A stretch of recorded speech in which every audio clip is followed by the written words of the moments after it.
بسم اللہ الرحمن الرحیم اللہم صلی علی سیدنا محمد وعلی آل سیدنا محمد۔ السلام علیکم ورحمۃ اللہ وبرکاتہ۔ حسب پلان انشاءاللہ تعالی آج ذرا بہتر انداز سے تھوڑی ڈیٹیل سے بات ہوگی نیورو تھیولوجی کے اوپر۔ نیورو تھیولوجی کے اوپر بات کرنے سے پہلے میں یہ بتا دوں کہ آخر میں اس کے اوپر اپروچ کیوں کرتا ہوں یا کس طریقے سے میرا دماغ اس طرف گیا کہ میں نیورو تھیولوجی کی طرف آ گیا۔ مذہب کے متعلق میرا مسئلہ بچپن سے ہی یہ رہا ہے کہ میں بدقسمتی سے صرف سنی سنائی باتوں پہ یا کسی کے کہنے پہ کسی چیز پہ یقین کرنے کی استطاعت ہی میرے اندر نہیں ہے۔ میرے ہمیشہ سے مسئلہ یہ رہا ہے کہ میں یہ سوال کرنے کی عادت سے بھی نہیں چھٹکارا پاتا، اور جب تک کوئی چیز خود ایکسپیرئنس نہ کر لوں اس کو میرے لیے ماننا تقریباً ناممکن ہے۔ یہی مسئلہ کچھ میرے ساتھ مذہب یا تصوف کے ساتھ بھی رہا کہ جتنے بھی بنیادی عقائد یا معاملات تھے دین کے مذہب کے، میرا ان کے ساتھ ٹکراؤ ہمیشہ یہی رہا کہ بھئی جب تک مجھے کوئی بات سمجھ نہیں آئے گی میں اس کو کیسے مان لوں۔ تو نیورو تھیولوجی اصل میں میرا وہ ایک ٹول بنا جس کی وجہ سے وہ تمام چیزیں جو مجھے معلومات کی صورت میں دی گئیں یا مجھے ایکسپیرئنس میں آئیں، اور وہ ایکسپیرئنس میں اس طرح سے آئیں کہ میں کنفیوژن کا شکار تھا کہ کیا یہ میری کوئی خیالی چیز ہے یا واقعتاً مجھے یہ ایکسپیرئنسز ہوئے ہیں۔ نیورو تھیولوجی کی صورت کے اندر مجھے اس کی ممکنہ وجود کے متعلق سمجھ آنی شروع ہوئی۔ یہ بھی بتاتا چلوں کہ ایسا کرتے ہوئے میں کبھی خوفزدہ یا پریشان اس لیے نہیں ہوا، یعنی سوال اٹھاتے ہوئے یا تشکیک کا شکار ہوتے ہوئے، اس وجہ سے کہ میرے دل میں ایک تسلی ہے حضرت ابراہیم علیہ السلام کے واقعے کے متعلق۔ یہ دو واقعات ہیں جو مجھے اس بات سے انسپریشن دیتے ہیں کہ اللہ تعالیٰ سوال پوچھنے اور تحقیق کرنے سے ناراض نہیں ہوتا، بلکہ خدا کی ذات مبارک اتنی اعلیٰ ظرف کی ذات ہے کہ وہ سوالات کے متعلق ہمیشہ ویلکم ہی کرتی ہے۔ حضرت ابراہیم علیہ السلام کے واقعہ جو سورہ انعام میں قرآن مجید میں موجود ہے وہ یوں ہے کہ کہتے ہیں کوئی اس طرح سے اس کی تشریح یا تفسیر بنتی ہے کہ بچپن میں یا نوجوانی کے عالم کے اندر حضرت ابراہیم علیہ السلام جب کسی چیز کو دیکھتے جیسے چاند، ستارے، سورج، تو ان آیات کے مفہوم میں آتا ہے کہ وہ یہ سوال کرتے کہ کیا یہ میرا رب ہے، لیکن جب وہ ڈوب جاتے تو اس کے بعد وہ کہتے کہ نہیں، جو ڈوب جائے یا غائب ہو جائے وہ میرا رب نہیں ہو سکتا، اور یہی تلاش جستجو آخرکار ان کو خدائے واحد اور خدائے حقیقی کی طرف لے گئی۔ اسی طریقے سے دوسرا واقعہ جو ان کے متعلق آتا ہے سورہ بقرہ کے اندر، کہ کہتے ہیں مفہوم ہے آیات کا کہ ایک دفعہ اللہ تعالیٰ سے حضرت ابراہیم علیہ السلام نے سوال کیا کہ یا اللہ کریم آپ مردوں کو زندہ کیسے کریں گے؟ اللہ تعالیٰ نے حضرت ابراہیم علیہ السلام سے پوچھا کہ کیا تمہیں اس بات کا یقین نہیں؟ تو انہوں نے کہا کہ یقین تو ہے، میں آپ پہ بالکل ایمان اور اعتماد اور اعتبار رکھتا ہوں، لیکن میں یقین کامل یا اس طریقے سے دیکھنا چاہتا ہوں کہ مجھے وہ پروسیس سمجھ آ جائے کہ جس طرح مجھے پتہ چل جائے کہ کیسے مردوں کو زندہ کیا جائے گا۔ پھر وہ مشہور واقعہ ہے کہ پرندوں کے پالنے کا کہا گیا، ان کو منحوس کرنے کو کہا گیا، پھر حضرت ابراہیم علیہ السلام کو کہا گیا کہ ان کو ذبح کر دو، ان کا گوشت آپس میں ملا لو اور مختلف پہاڑیوں کے اوپر رکھ دو، اور جب تم اس کو بلاؤ گے تو یہ آئیں گے۔ اور وہی ہوا کہ جب انہوں نے مردہ کٹے ہوئے گوشت کے ساتھ پرندوں کو مکس گوشت کے ساتھ مختلف پہاڑیوں پہ رکھا اور جب ان کو آواز دی تو وہ آ گئے۔ تو اس طریقے سے یہ دو واقعات مجھے اس بات کا حوصلہ دیتے ہیں کہ ہم بھی انسان جو خاص طور پہ رسول کریم صلی اللہ علیہ وسلم کی امتی ہیں، تو ہمیں بھی یہ حق حاصل ہے کہ ہم تحقیق کر سکیں، اور تحقیق کا میدان اللہ تعالیٰ کے لیے ایک کھلی بات ہے اور اس کی اجازت بھی ہے۔ دوسری بات میرے ساتھ مسئلہ یہ ہے، ابھی 2 دن پہلے بھی میرے ایک دوست ہیں جہلم سے، عثمان دورانی، ان سے بات ہو رہی تھی تو میں ان کو کہہ رہا تھا کہ میں ایسی کسی بھی طریقت کو ماننے سے قاصر ہوں جس کے اندر خدا کا ایکسپیرینس یا وہ ذات پاک یا بزرگ ہستیاں یا وہ نہ نظر آنے والی چیزیں جس پہ ایمان کا کہا گیا ہے اس کا ایکسپیرینس نہ ہو۔ کیونکہ میرا ماننا یہ ہے کہ طریقت کی تو ایجاد ہی اس لیے ہوئی کہ جس کی وجہ سے کہ انسان نے یہ چاہا کہ مرنے سے پہلے وہ حقیقتوں کا ادراک کر سکے۔ تو اس وجہ سے میں طریقت یا تصوف کی واحد جو سب سے بڑی اٹریکشن مانتا ہوں، وہ مانتا ہی اس لیے ہوں کہ اس کے ذریعے سے شرعی احکامات یا کتابوں سے جو ہمیں اللہ، رسول اللہ صلی اللہ علیہ وسلم، فرشتوں اور دوسری مخلوقات کا جو علم ملتا ہے، یا جنت دوزخ یا اس طرح کی جو ان سے تمام چیزیں بتائی جاتی ہیں، تصوف اور طریقت وہ راستہ ہے کہ جس کے ذریعے سے ہم اپنے مرنے سے پہلے بھی اس کو ایکسپیرینس کر سکتے ہیں۔ اور اگر طریقت اور تصوف یہ چیزیں نہ دے سکے تو پھر بھلا طریقت تصوف کا فائدہ کیا ہے؟ یہاں پہ خاص طور پہ میں ایک انڈین جو مونک اور فلاسفر تھے، سوامی وویک آنند ان کا نام تھا، 19ویں صدی کے بندے ہیں، ان کی بات بھی کوٹ کرنا چاہوں گا کہ انہوں نے بڑی خوبصورت بات کی کہ وہ خدا جو نظر نہ آئے اور وہ روح جس کا احساس نہ ہو، اس کو مان کر کرنا کیا ہے۔ تو کچھ میرا بھی ایسا ہی مسئلہ ہے۔ تو آج جب ہم نیورو تھیولوجی پہ بات شروع کر رہے ہیں تو سب سے پہلے تو آپ کو یہ بتا دیتا ہوں کہ نیورو تھیولوجی میں نیورو اصل میں نیورو سائنس ہے، یعنی کہ انسان کا دماغ اور اس کے تمام اعصابی نظام کا علم، اور تھیولوجی مذہب اور روحانیت سے متعلق ہے۔ تو وہ مضمون جو تھیولوجی یعنی کہ مذہب اور تصوف اور طریقت کی تمام وہ چیزیں جو نیورو سائنس کی روشنی میں پڑھنے کو ملتی ہیں یا سیکھنے یا دیکھنے یا ایکسپیرینس کرنے کو ملتی ہے، اس علم کو نیورو تھیولوجی کہتے ہیں۔ تو یوں یہی وہ وجہ بنی کہ جس کی وجہ سے میری اس سبجیکٹ کے اندر ایک خاص شوق اور شغف ہے، اور پچھلے عرصہ 8-9 سالوں سے میں اس کے متعلق پڑھتا بھی ہوں اور تحقیق بھی کرتا ہوں، کیونکہ یہ وہ ذریعہ مجھے لگتا ہے کہ وہ چیزیں جو اب تک میں نہ جان سکا اور ان سے بڑھ کے جو چیزیں میں آج تک جان چکا ہوں، میں نیورو سائنس یا نیورو تھیولوجی کے ذریعے سے اس کو کنفرم کر سکوں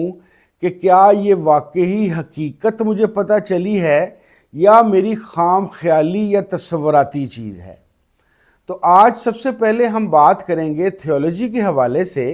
اور اپنی سبجیکٹ کو تھوڑا قابو میں رکھنے کے لیے، کیونکہ تھیولوجی کے اندر بے شمار چیزیں آ جاتی ہیں اور نیورو سائنس تو ایک بہت واسٹ سبجیکٹ ہے، ہم اس کو سمجھنے، کیونکہ آج میں یہ چاہ رہا ہوں کہ میرے وہ جو دیکھنے والے ہیں جو نیورو تھیولوجی سے متعارف نہیں ہیں، وہ اس کو بنیادی طور پہ سمجھ لیں، اور پھر آگے چل کے آہستہ آہستہ ہم اس کی کمپلیکس چیزوں میں جائیں گے۔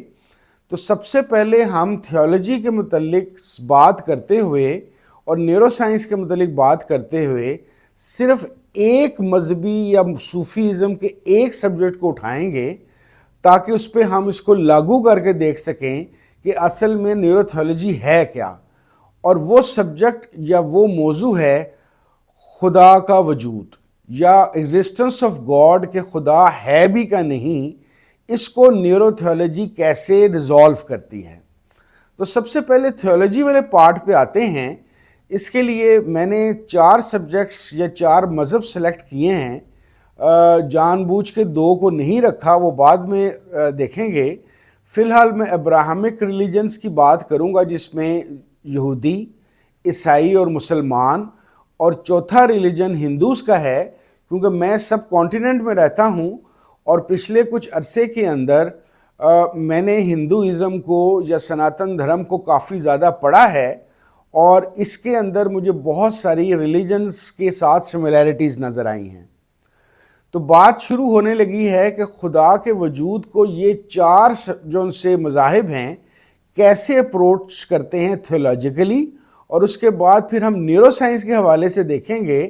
کہ کیا یہ کسی ٹیسٹ پہ پورے اترتے ہیں؟ تو سب سے پہلے بات کرتے ہیں ان چاروں ریلیجنز میں سے ابراہمک ریلیجن کا جو سب سے پہلا ریلیجن ہے، یعنی کہ یہودیوں کے متعلق۔ اچھا، اس میں خدا کی متعلق جو پروف دیے جاتے ہیں وہ ایسے ہیں کہ جو اسلام میں بھی پائے جاتے ہیں، کرسچینٹی میں بھی پائے جاتے ہیں، ہندوز میں بھی پائے جاتے ہیں، جیسے کہ اتنی بڑی کائنات، اتنی ڈیزائنڈ کائنات، اتنی کیلکولیٹڈ کائنات کا یہ کیسے ہو سکتا ہے کہ کوئی خالق نہ ہو۔ لیکن یہودیوں کے اعتقاد یا نظریات کے اندر ایک ایسی زبردست چیز ہے جو ہمیں شاید کسی اور ریلیجن میں نظر ہی نہیں آتی، اور وہ ہے وادی سینا کا واقعہ۔ معاملہ کچھ اس طریقے سے ہوا کہ آپ میں سے اکثر لوگ یہ جانتے ہوں گے کہ حضرت موسیٰ علیہ السلام کا جو ان سے کوہ جو ماؤنٹ سینا تھا، وہاں پہ جب وہ جاتے تو وہ اللہ تعالیٰ سے ہم کلام بھی ہوتے، اور ایک جھاڑی یا درخت میں آگ کی صورت میں اللہ کا ظہور بھی ہوتا،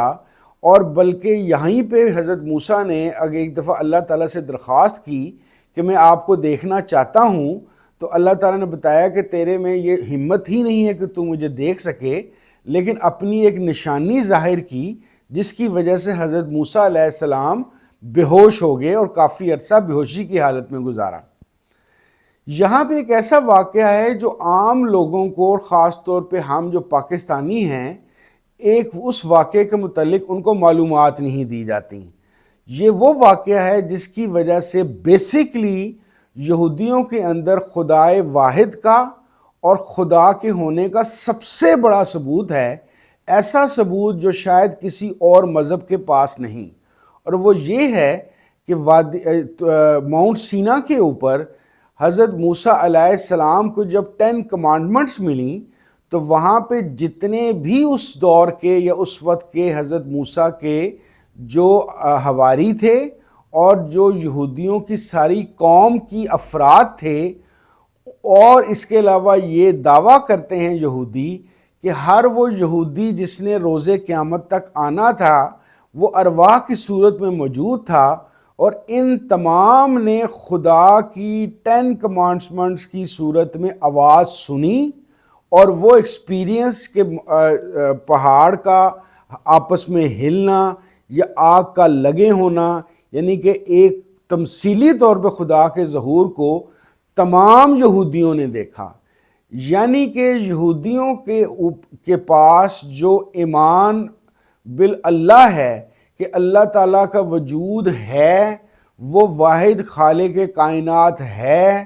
اس کی وجہ یہ ہے کہ یہودیوں کا کلیم یہ ہے کہ انہوں نے حضرت موسیٰ علیہ السلام کے ساتھ خدا کی آواز سنی،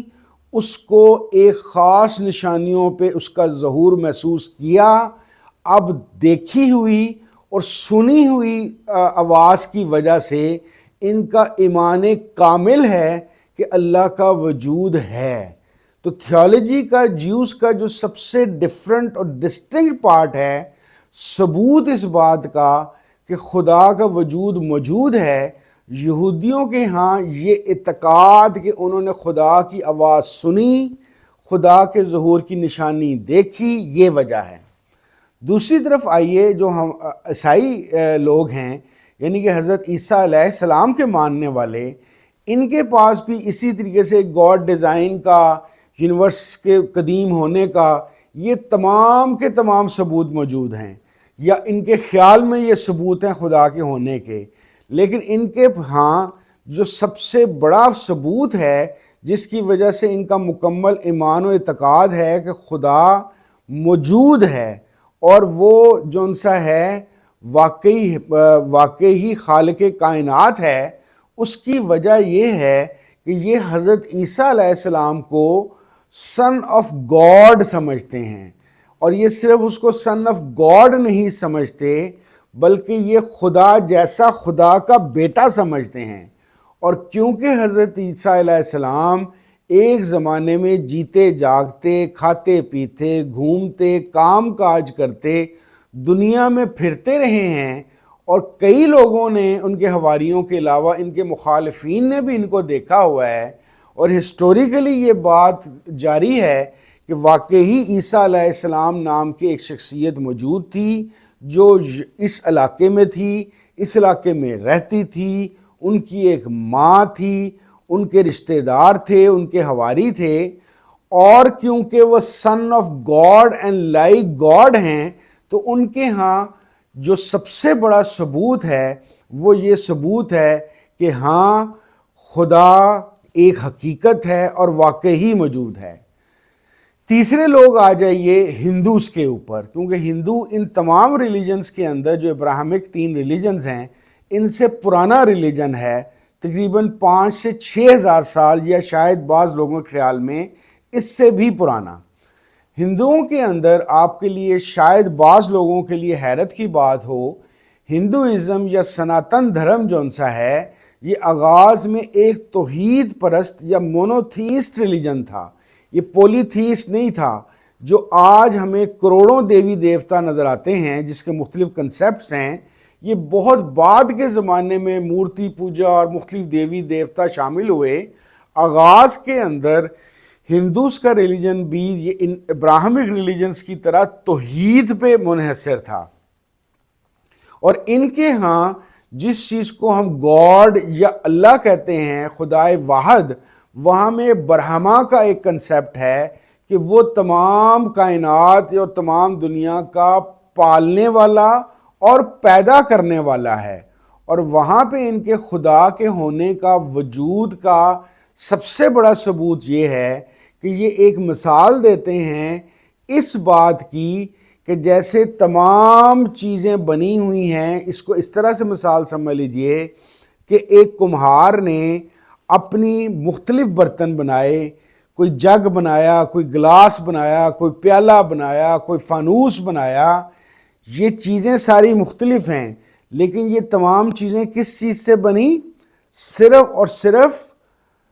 مٹی سے۔ دیٹ مینس کہ جو material of making all these thing ہے وہ ایک ہی ہے، مٹی کی بجائے یہاں پہ انہوں نے اس کو ریپلیس کیا برہما سے۔ تو برہما کیونکہ تمام چیزوں میں موجود ہے اور اس کے مٹیریل سے سارا کچھ بنا ہوا ہے، تو اس کا مطلب یہ ہوا کہ برہما خالق کائنات اور وجہ کائنات بھی ہے۔ اب آپ آ جائیے تھیولوجی کے حوالے سے بات کرتے ہوئے ہمارے یعنی کہ میرے اپنے مذہب اسلام کے اوپر، اسلام کے ہاں جو سب سے بڑا ثبوتوں میں سے ثبوت دیے جاتے ہیں وہ نمبر 1 تو ہیں حضرت محمد صلی اللہ علیہ وسلم، کیونکہ جب سب سے پہلے انہوں نے مکہ میں اپنے رشتہ داروں کی کھانے کی دعوت پہ اور صفا مروہ کے اوپر جب دعوت دی تو ان کی پریزنٹیشن کا جو مین پارٹ تھا وہ یہ تھا کہ میں تمہارے درمیان 40 سال سے زیادہ عرصے سے رہ رہا ہوں، میں امانت دار ہوں، میں سچا ہوں، کبھی تم نے مجھے جھوٹ، دھوکہ یا اس طرح کی کوئی چیز کرتے نہیں دیکھی، تو میرا سب سے بڑا ثبوت یہ ہے کہ میں یعنی کہ وہ انہوں نے اپنے لیے فرمایا حضرت محمد صلی اللہ علیہ وسلم جو سچا ترین آدمی ہے، وہ یہ کہہ رہا ہے کہ اللہ ایک ہے اور اس کائنات کا خالق ہے، تو ثبوت نمبر 1 اسلام میں حضرت محمد صلی اللہ علیہ وسلم کی گواہی ہے۔ دوسری چیز جو مسلمانوں کے ہاں اللہ کے ہونے یا خالق کائنات کی یہ چیز ہونے کے لیے بنتی ہے وہ ہے اصل میں قرآن کریم بذات خود، کیونکہ قرآن کریم کے متعلق ہمارا ایمان ہے مسلمانوں کا، یہ کلام اللہ ہے، اور اس کے ذریعے سے اللہ تعالیٰ نے حضرت محمد صلی اللہ علیہ وسلم کے ذریعے سے